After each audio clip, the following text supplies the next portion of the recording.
morning all, and welcome to another winter stroll.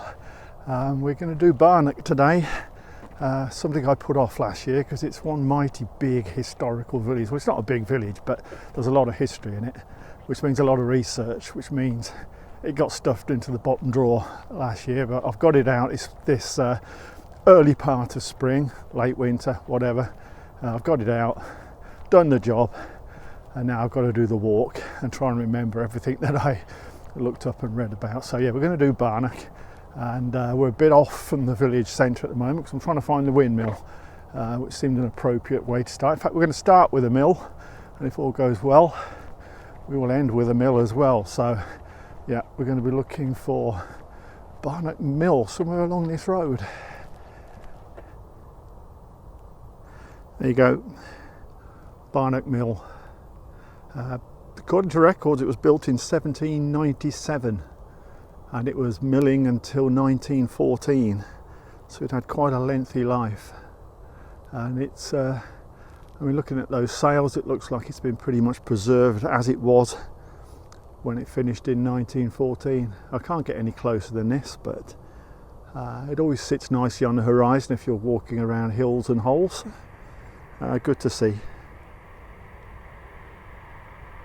Barnack very much does date back to Anglo-Saxon times. It's well chronicled, to use the word, in documents from Anglo-Saxon times. There's been some Bronze Age digs and discoveries around as well, so it goes back, I think I read 4,000 odd years. Whether you can still call that Barnack back then, I don't know, but certainly goes back to Anglo-Saxon times, and we will see some evidence of that on the walk if all goes well. A genuine old village is this. Right, time to head off from Windmill Farm and head off into the village.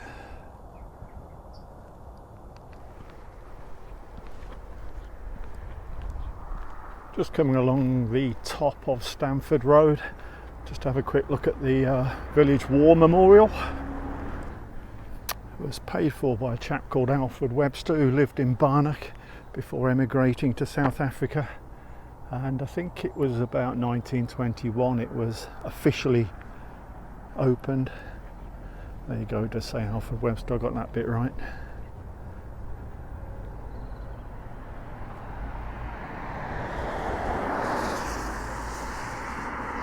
Again, primarily to remember the villagers who lost their lives in the Great War. Down the bottom there is a Second World War plaque, and rightly so. We're going to head down Bainton Road now, bit of a trek into the edge of the village. Barnack Preschool and primary school. We shall see the old one when we get in the village, if I can find it. I know there is an old one.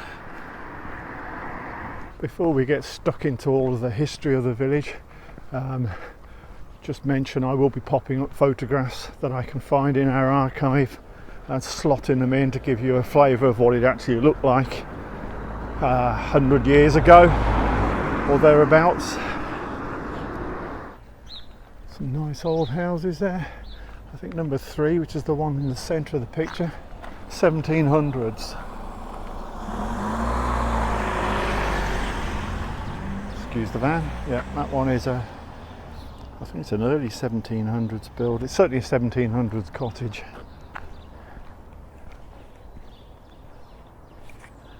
There's an old picture here of a Blacksmiths, which is that low building there, right hand side, as you'll see from the old picture.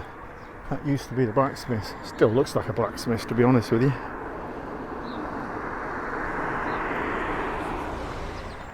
I guess that's probably where the blacksmith lived.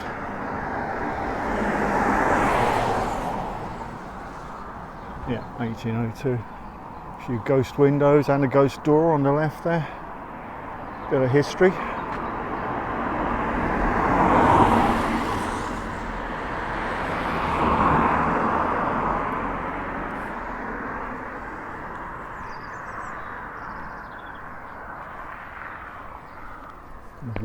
across this road just to capture some of the stuff that I'm walking past. I don't think this is a listed building on the right, but it looks old. It's got a date stamp at the top which I cannot read. Nice old barn.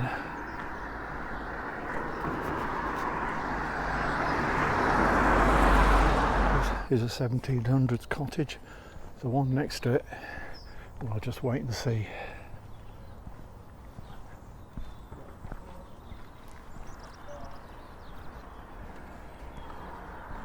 Copper load of this one.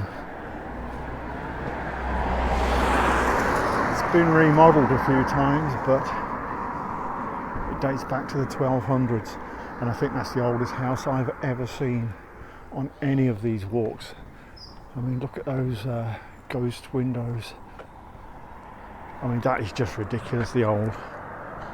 1200s to 1300s.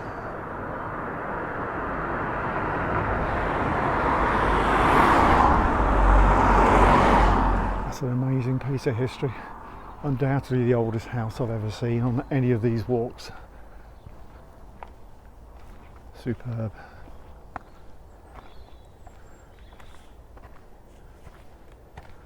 Coming up on the right is a former pub.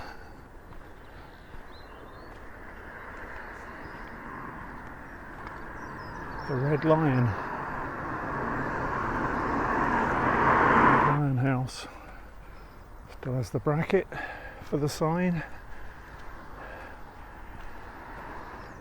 The Red Lion dates back to 1844, and the pub itself closed, I think it was 2013, 2014, around about that time.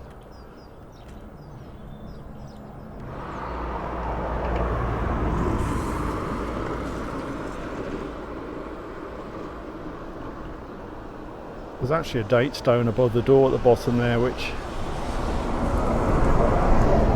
you'll have to trust me because I've just used a pair of binoculars and it says 1789. So it's a late 1700s dovecot. It's an interesting house. It actually dates to the 1600s, but it's known to have bits within it that go back to medieval times. That window on the left, for instance. Now where it's come from I don't know. But it has pieces of medieval work. You can see some on the wall between the two windows in the middle there that have been sort of picked up from somewhere and blended into the house, which is unusual.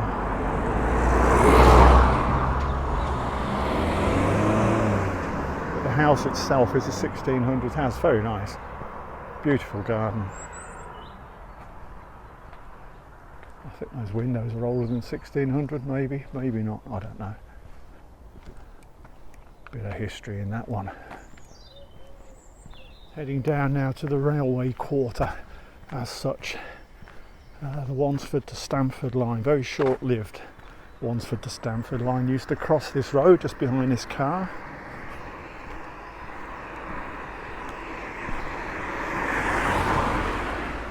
Try and pinpoint where it actually used to cross because there's absolutely no remaining signs of the crossing.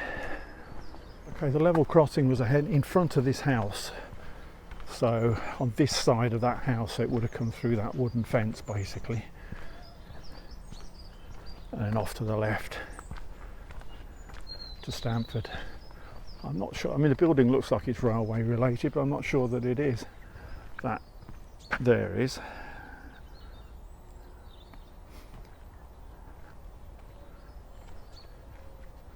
But yeah, the level crossing, we would just about be walking over it now as it came through that fence.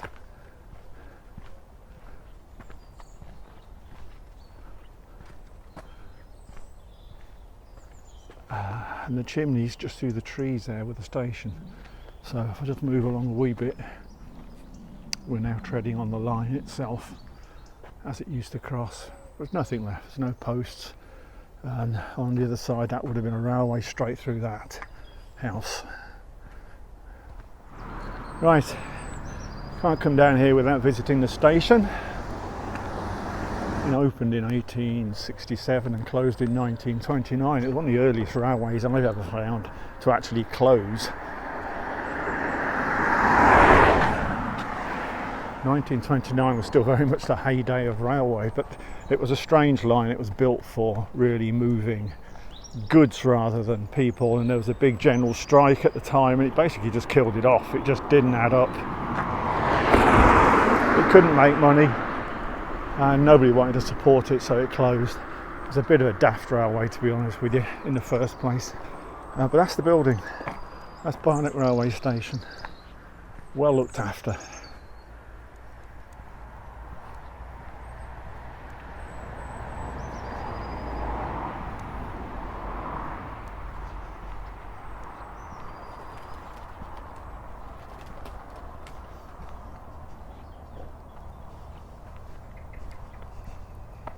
The railway line was on the other side of the building, so it would be on the left as we look. The platform would be behind this building as well, as you'll see from the old photographs.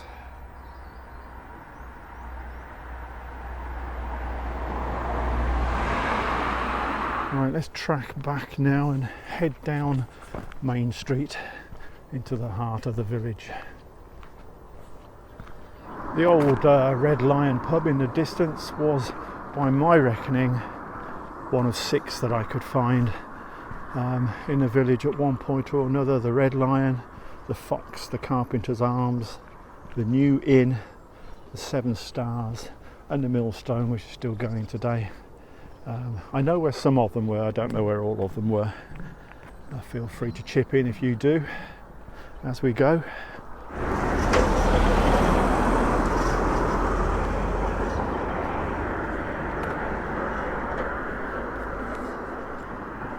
Can't get enough of that. Those mouldings in the wall, brilliant.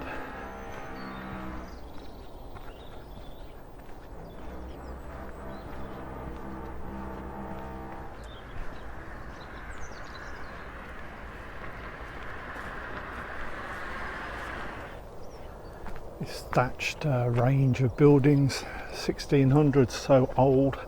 It's 2 houses now, but I think it used to be 3. It certainly was more than 2. And there is a door just in front of the front car there. There's a ghost door. I would imagine that was the 3rd cottage. It was in the middle. My guess is it was 3 and it's now 2.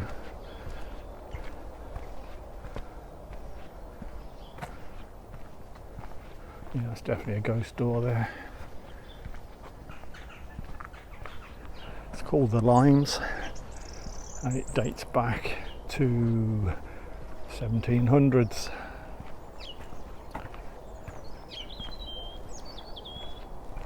Just about get a glimpse of it. It's an old one.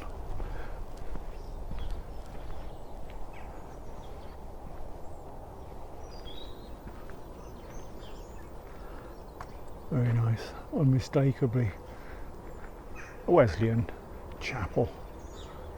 Wesleyan Methodist chapel. It says at the top 1898.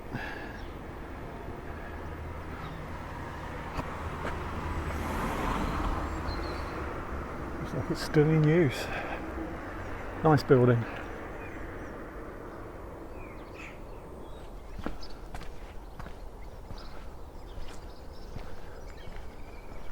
The low building there is former stables dating to the early 1800s. Can't really see much because all the entrances will be around the other side. It was a stable block dating to the early 1800s. Down here is old really, but a lot of them sit the wrong side of the sort of mid 1800s and therefore not listed, and therefore I can't tell you anything about them. But you go back in time when you walk down this road.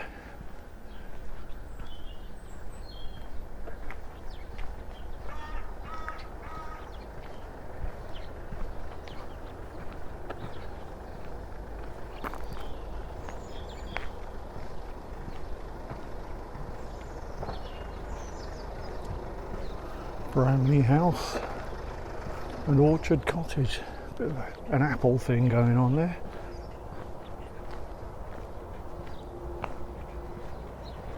Old corner house, 1684.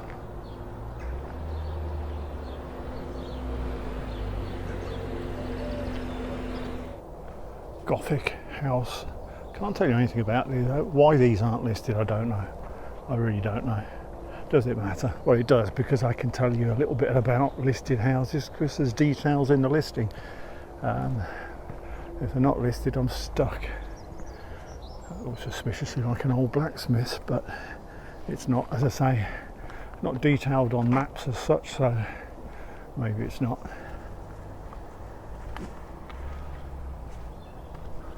The tall building behind these two cars is listed. That's Cedar House.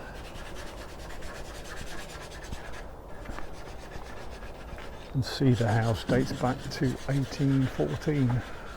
There's a date stamp at the very top above the middle window, and it does say 1814, I promise you.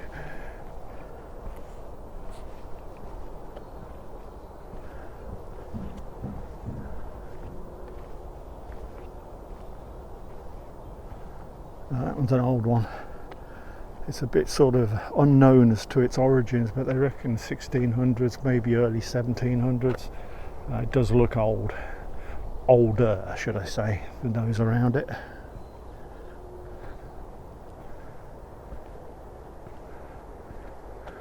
And I always laugh when I pass this one because the bright red doors kind of scream out what it once was, which was the old post office. Used to be two houses converted into one. But yeah, it used to be the old Barnack post office, and it says so on the wall, the old post office, and the date stamp of 1786.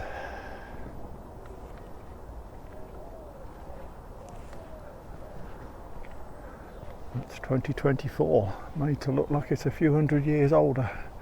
Needs to be a bit more weathered, but at least they're trying to keep it in sync with the village. That's another old one, 1600s. Look at that window on the right. That is old. Did they nick that from the church? Brilliant. Very medieval.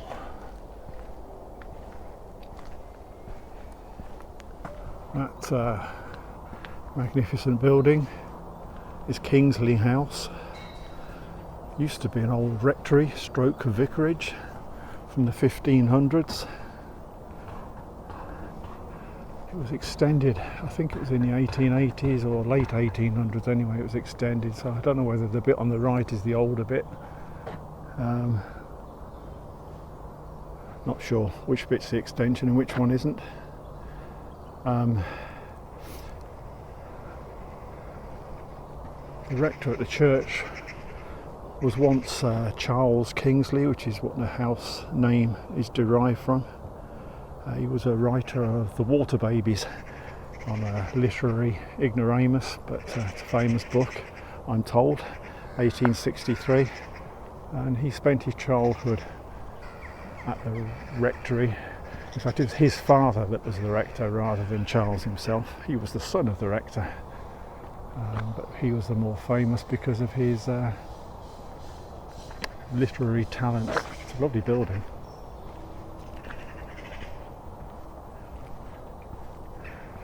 It was derelict at one point in time. It kind of got left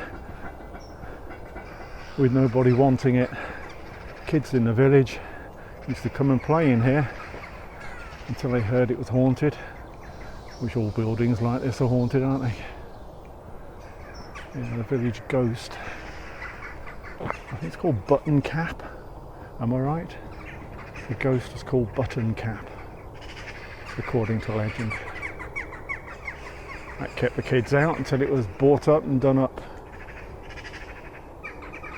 And looking good today. Right, time to hit the church.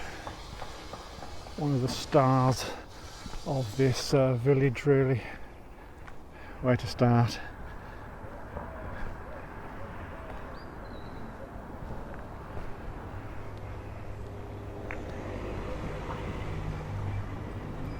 That's quite I was going to say it's a cross, but not sure what it is.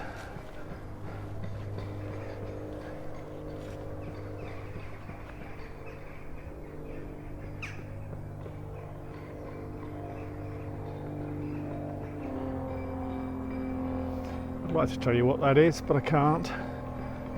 Apart from, like everything else in Barnack, it's old. And the base looks even older than the shaft. Okay, well, it was built, Barnack Church was built in the early part of the 11th century, and the significance of the early part is it's pre-Norman, it's pre-William the Conqueror, so it was Anglo-Saxon, strictly speaking. And the most magnificent part of the church is the tower, which is pure Anglo-Saxon delight. It's thought there was a church here before. I mean, with most churches nowadays, there would have been something there beforehand, and it would have been wooden in 99% of cases. So there was almost certainly a wooden Anglo-Saxon church here from 600s, 700s, that sort of time. And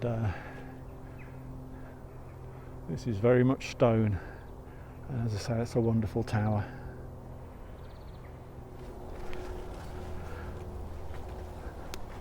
The church, from all elements of it, as far as I'm aware, is built with stone from just down the road at Barnack Hills and Holes when it was a quarry. And I ought to put it, get it spot on. It's the bottom two layers of the tower that is Anglo-Saxon.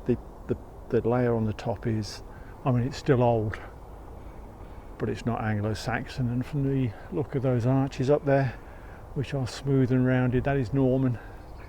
In fact, I'll guarantee you it's Norman. It's a Norman top and two Anglo-Saxon levels. It's just, yeah, it's just wonderful to see something of an Anglo-Saxon period still surviving today, and that includes that door, which is classic Anglo-Saxon.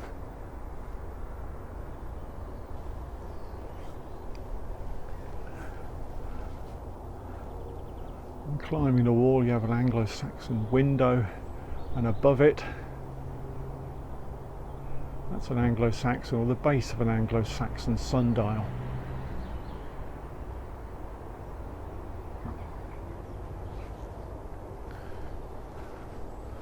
On the corners, you've got the sort of, what I call the sort of long and short work, which is again classic Anglo-Saxon, where you have a long piece, a short piece, a long piece, a short piece.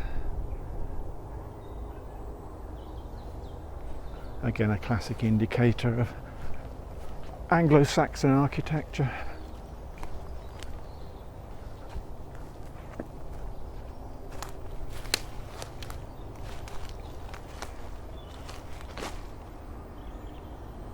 What a magnificent window.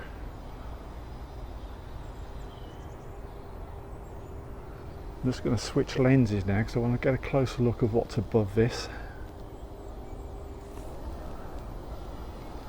Right, that's a lovely Anglo-Saxon window there with a classic pointed top, typical of Anglo-Saxon windows. But up above, if I don't fall over backwards, a lovely piece of Anglo-Saxon stonework in the centre. On the left, a lovely little Anglo-Saxon window, and then you've got a door. And nobody really quite knows the background to that. They think, and it looks about right, that there was almost like a balcony. That's the wrong word, but it's like a stone balcony that came out. You could almost see the broken edge of it in front of it, on which they would have had various religious artifacts, sculptures and whatever, and they think that's what it was. It doesn't make sense otherwise to have a door up there. Brilliant stuff though. Just sneaking around the other side now, again Anglo-Saxon windows, and up there more sort of Anglo-Saxon mouldings and windows, and above it at the very top a glorious Norman archway.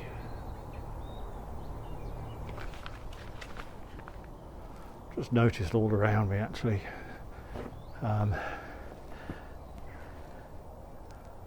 blocks of stone from somewhere, I mean, this is seriously old stuff down here.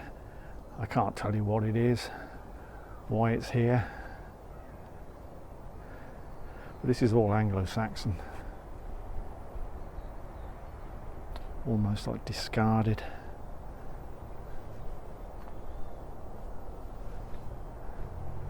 As I say, I don't really know where it's come from or why it's here.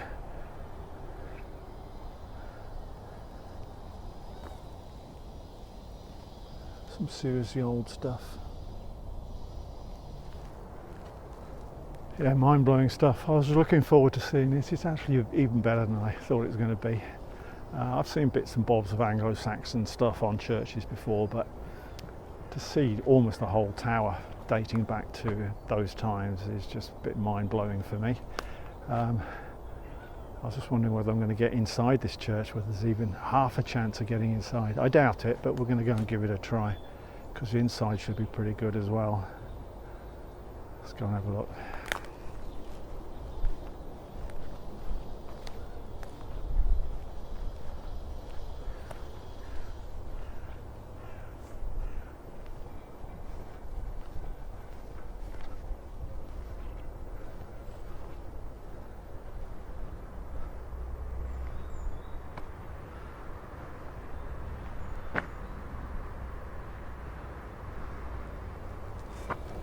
Interesting looking mouldings and whatever, elements of Norman in there, but also elements of post-Norman at the top. Bits and bobs probably been added to as we go.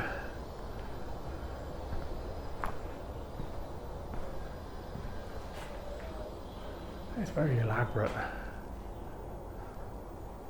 I don't think it's, we're certainly not Anglo-Saxon. I don't even think it's Norman, to be honest, but whoever put all this together certainly went to town. Now that, having said, what's up in the roof isn't Norman. That arch is unmistakably Norman, multi-layered. We've seen that before in churches. Very good. Let's go and prove that this door is not open.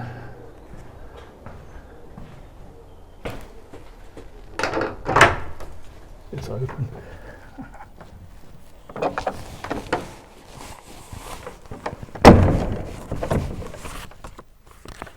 Well, well, well.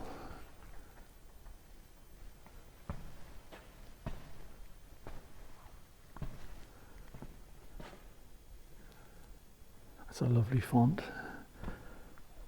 And I know that dates back to 1300s. And I think the base does as well.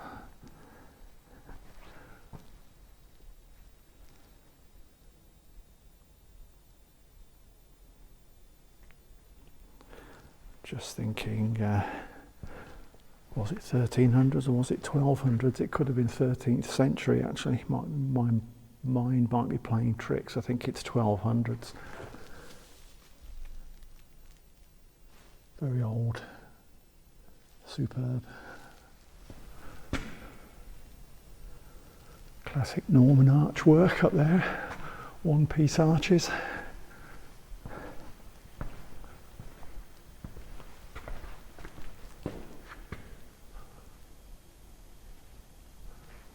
And the same on the other side.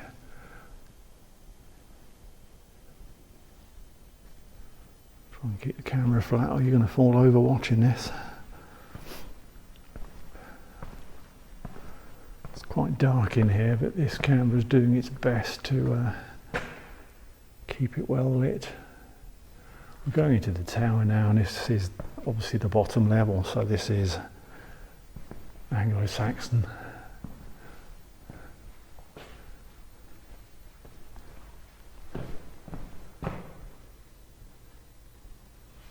This is about 1,000 years old. That's mind-blowing stuff. I don't know if you can see how thick the walls are. It's pretty amazing.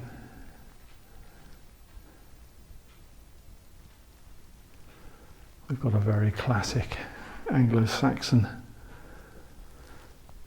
is it a doorway? I don't know what it is, to be honest with you. It's so dark, but it's definitely Anglo-Saxon because of that. Well, because this is an Anglo-Saxon tower. But that pointed top is classic Anglo-Saxon.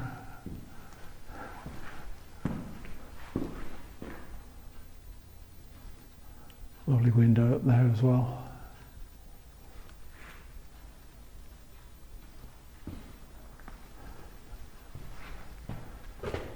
So tempting to go and sneak into some of these doorways, but I don't have the bottle to do it.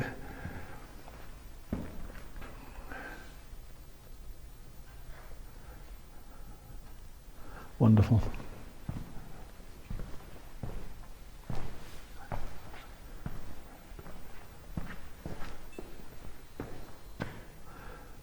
Typical Anglo-Saxon work that has no sort of Norman era mouldings on it and pretty shapes on it. It is just typical Anglo-Saxon, rock solid, no messing around, basic rock solid stonework.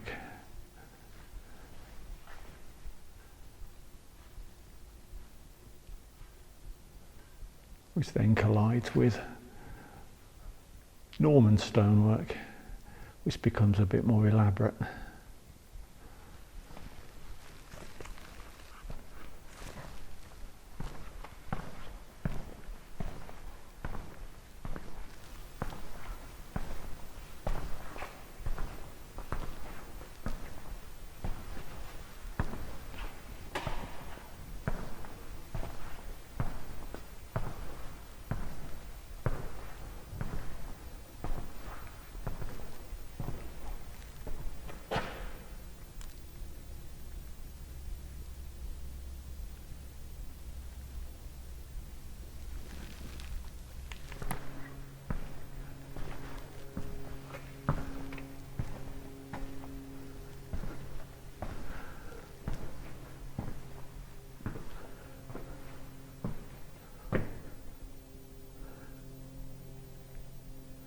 Now I've seen a picture of this, and this is believed to be a carving that does date back to Anglo-Saxon times, about somewhere around about 1020, something like that. Springs to mind, but it's certainly believed to be an Anglo-Saxon carving of Jesus. It's just amazing to think we're 1,000 years on from the point that that was carved by someone, and here it is, still looking pretty much as good as it was the day it was carved. And it'll be here in 1,000 more years' time, hopefully, if any of us are. Yeah, serious history there. Right. Time to leave this wonderful church in peace, and a wonderful church it is. Just before we go, just going to have one last look at this, which I didn't really pick up on earlier. This absolutely thunderous Anglo-Saxon arch. No elaborate Norman carvings. This is pre-Norman, basic but extremely powerful architecture from about 1020-ish. I think they say it's from the year 1000 to the year 1020 is when it was built, so that's pretty much just over 1,000 years old. Wonderful.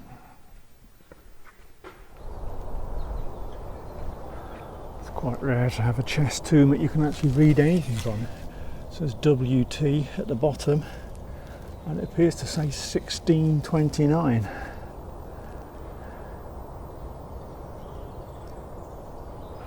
Nearly 400 years old, that one.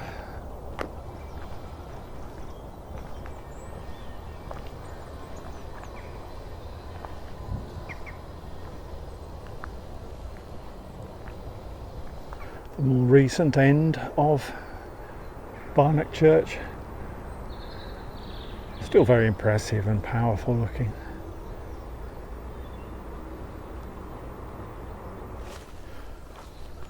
That is different.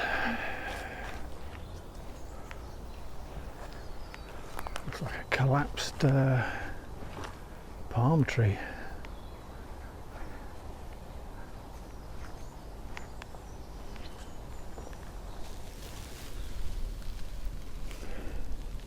George Ayscough Booth, Gentleman Cadet, RMC Sandhurst. Oh, I can't see the date.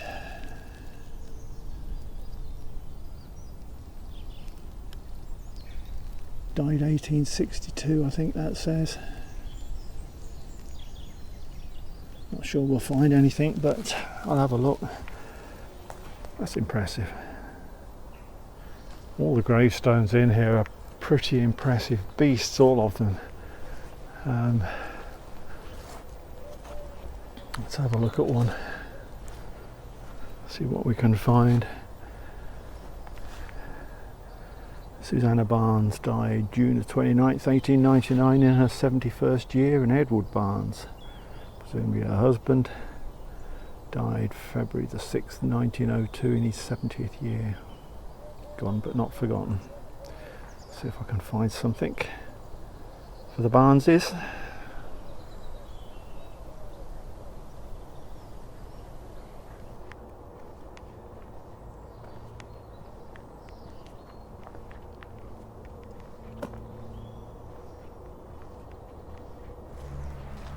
Just trying to grab a sneaky look at the building next to the churchyard, known as the Gatehouse, because it's a 1600s house, but it also used to be a pub right next to the church. And this was the Carpenter's Arms, which doesn't look anything like a pub anymore, but yeah, it was the Carpenter's Arms. I think we'll get a better view out on the road. I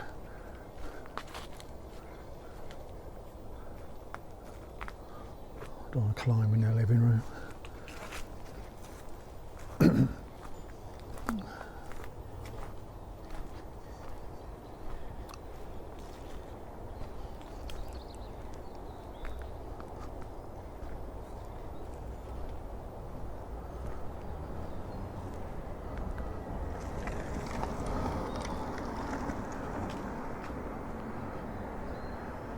Yeah, that was the Carpenter's Arms, according to my map. House dates back to 1600s, as I say.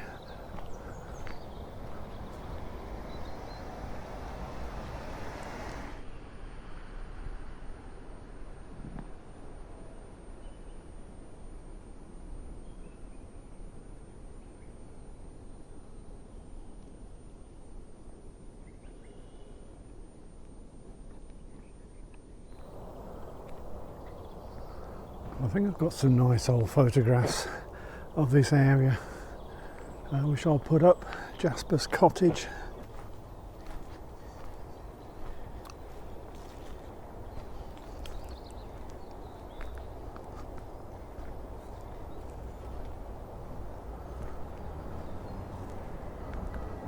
Can't see much with all these cars,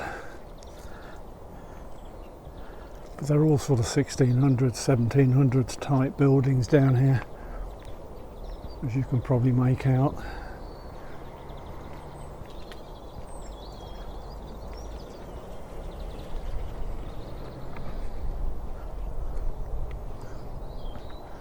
Chester Cottage, that's a definite 1600s, early 1700s. Very nice. And that was a pub. That was the Fox. Still got the arm where the pub sign used to hang on the corner there. So that must have been going fairly recently. 1990s, I think it closed.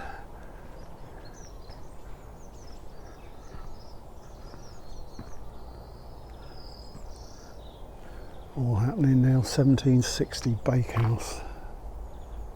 Wonderful.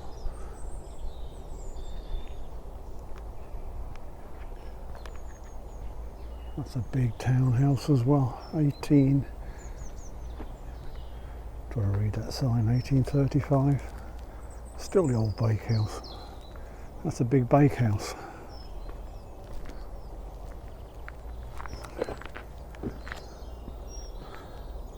The fox, as was. And there is a fox on the door. There's a door knocker.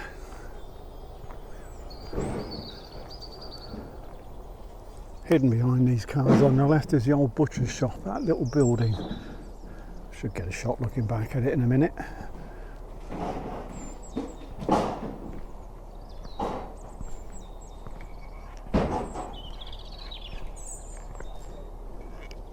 There it is. The old butcher's shop. Dates back to 16 or 1700s, somewhere around that period. That's an old one as well, 1700s. As I say, like most of these buildings.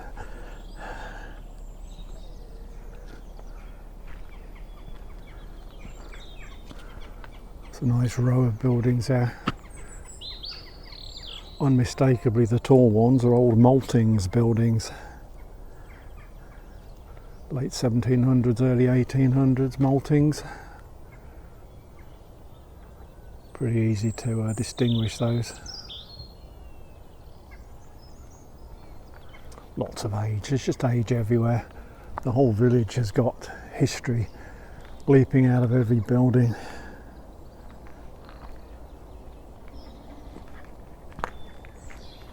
For sale. Corner cottage.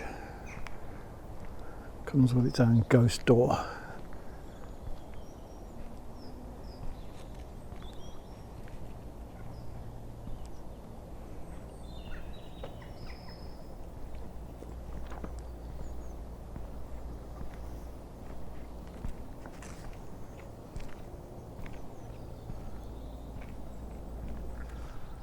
Grabbing a rear view of the Maltings buildings. Can't tell you too much about them. I will try and look up, see if I can find a little bit more detail about the Maltings.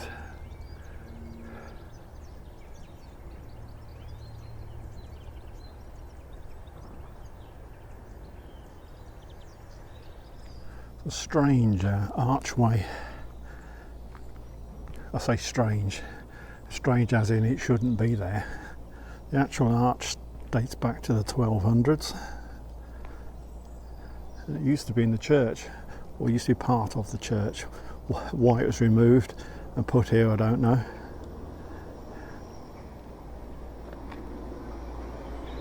It was originally removed and put into Kingsley House, and then it came back from Kingsley House and was put in this wall. So it's moved around a bit. But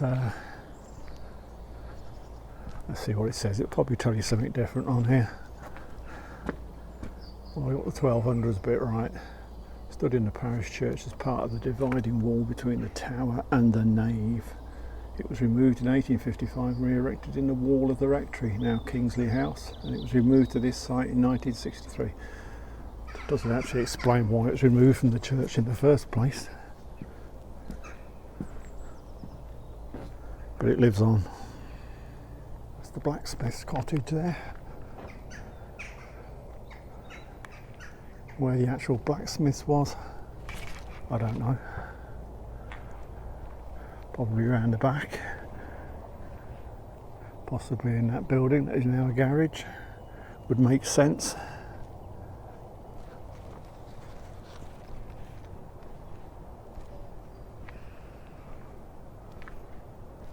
Lovely peaceful village.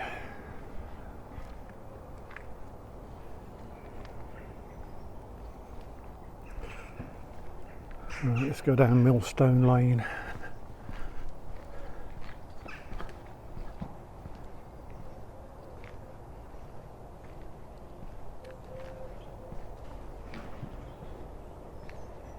There's some seriously old stuff up here, apart from the millstone itself. These cottages here on the left, Used to be almshouses dating back to the 1400s. You don't look it from this side, but I suspect they've been remodelled many times. I think the side here is a giveaway that they go back to that sort of time. Look at those windows, particularly the top one.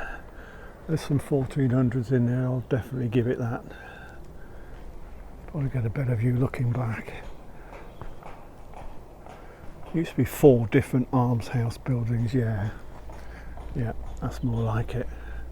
That is old. 600 years old.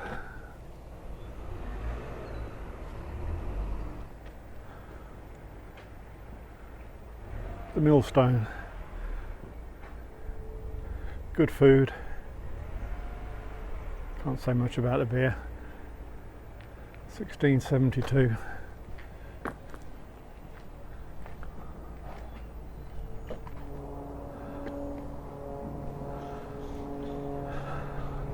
I suppose if it's called the Millstone, you've got to have a millstone, but not quite sure where that came from.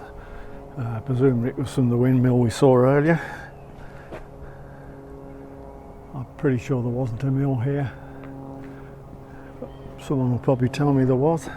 Doesn't show up on any maps. There should be a very old building next door to this called Stonycroft, which has got a medieval question mark tag on it in some documents I've read.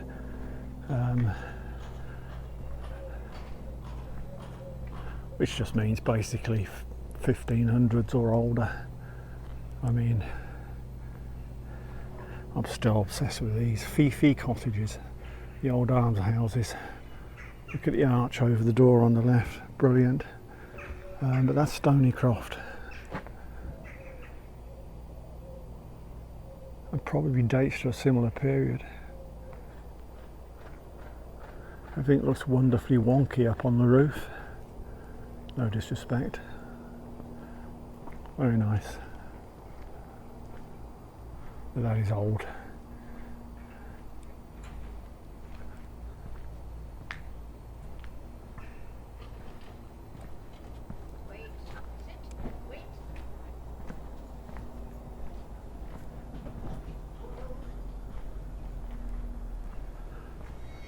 And that's got shades of a blacksmith's forge, which I'm sure it isn't. Doesn't show up as such on maps, but it just has that look.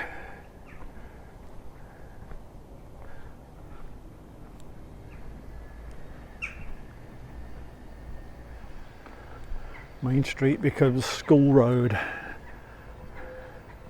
Well, I'll do the school in a moment. Just want to have a quick look at these cottages because they're kind of cute. Early 1700s.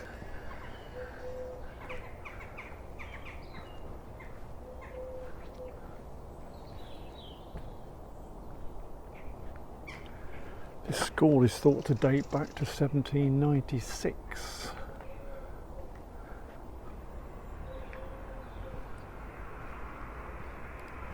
Let's just stand back a bit, I can't get it in shot.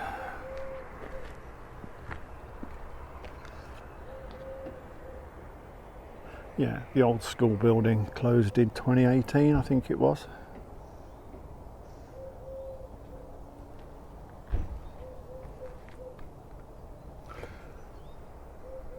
Named after Wilfred Wood, who lived locally.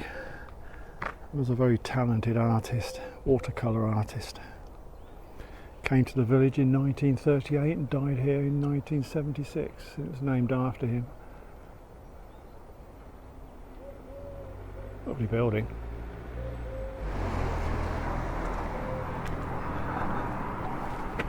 The school was erected by the Right Honourable Henry, Earl of Exeter.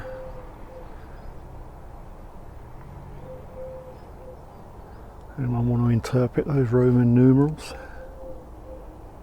Do they say 1796? They could do. In which case I might have been right. You can see it is now the village hall.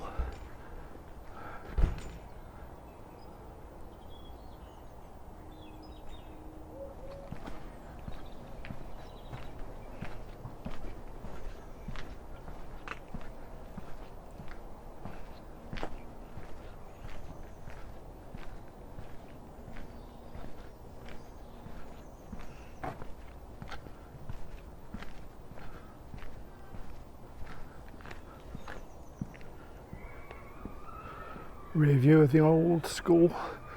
I'm probably standing in the school playground. I'll guarantee you I'm standing in the school playground.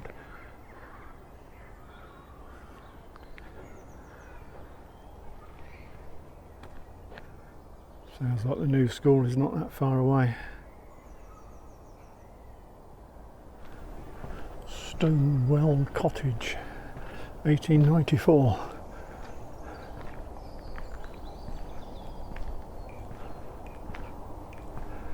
Just reading date stamps now, really. Having said that, I can't read that one. I think it says 1850.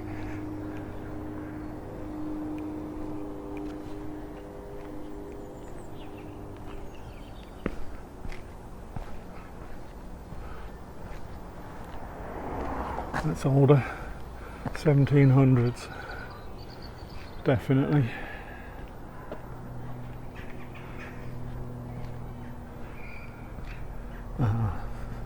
That's where the sound is coming from. Nice pair of early 1700s cottages.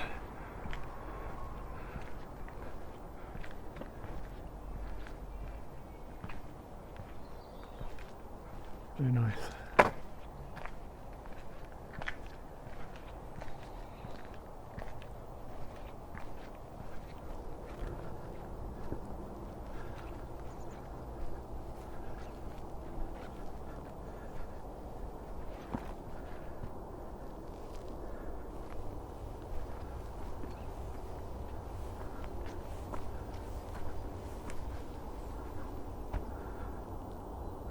Clambering up hills and holes. I realised coming towards the end of the walk through the village I couldn't really end this video without popping into Barnack Hills and Holes.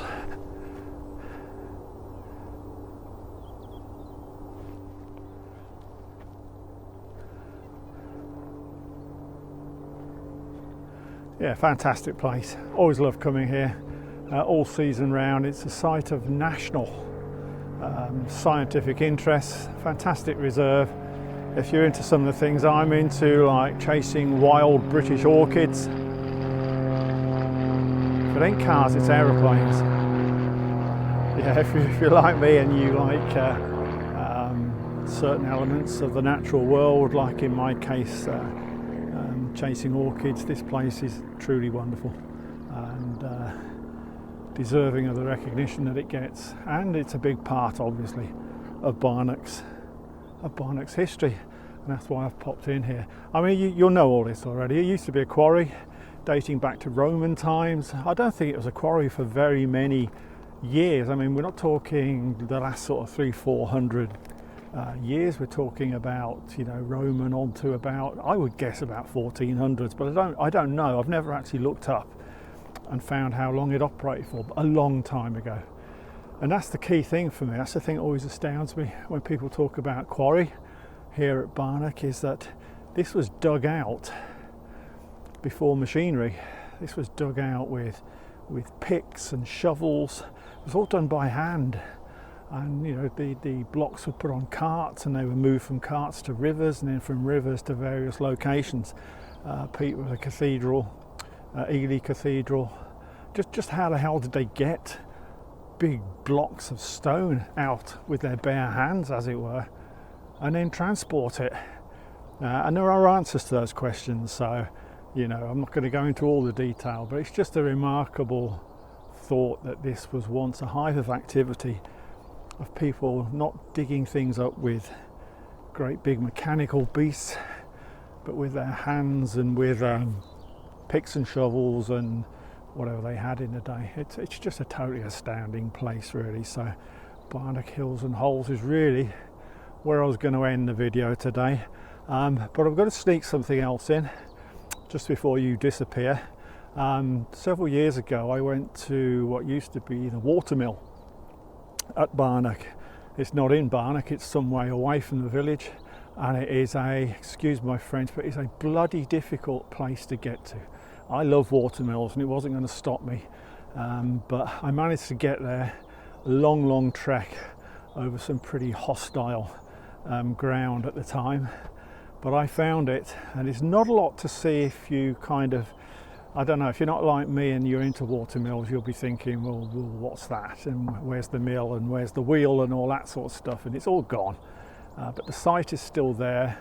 The remains of some of the buildings are still there. I'm going to stop waffling, really. I'm going to put up an extract of the video that I took at the time of Barnack Watermill.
There you go, Barnack Watermill. It was tough to find where it was on maps. It's not easy to tie it down. I knew there was one, but it was difficult to find, and then working out how to get to it, because it's way back off the beaten track. That was tough, and actually getting there was probably the hardest of the lot, but worth inclusion. And I don't think it'll be there for much longer. It's one of those that's falling apart, and for all I know it's not even there now, because that was a couple of years ago when I filmed that. But fingers crossed it'll survive a bit longer. If not, I've got it in the can, as they say. That is it. That's the end of my trip around Barnack. So many thanks for joining me. Very difficult to do it justice. You know, my limited talents don't really match up to a village that is that rammed with history. You know, you feel like you're doing it sort of scant service by wandering through at the speed that I do. Trying to sum things up in a sentence, it's very difficult. But yeah, I hope you got a flavour. And even if you're not into your history, I hope you just enjoyed some of the old buildings, because there's some fantastic old buildings and that church just blows me away.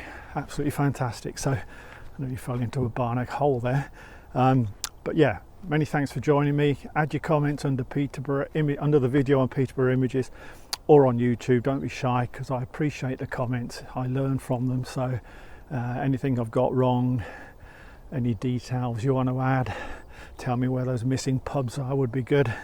I will always appreciate that. And yeah, I will see you again sometime soon. I think I know where I'm going, but not 100% yet. But wherever it is, I hope you'll join me, and I will see you then.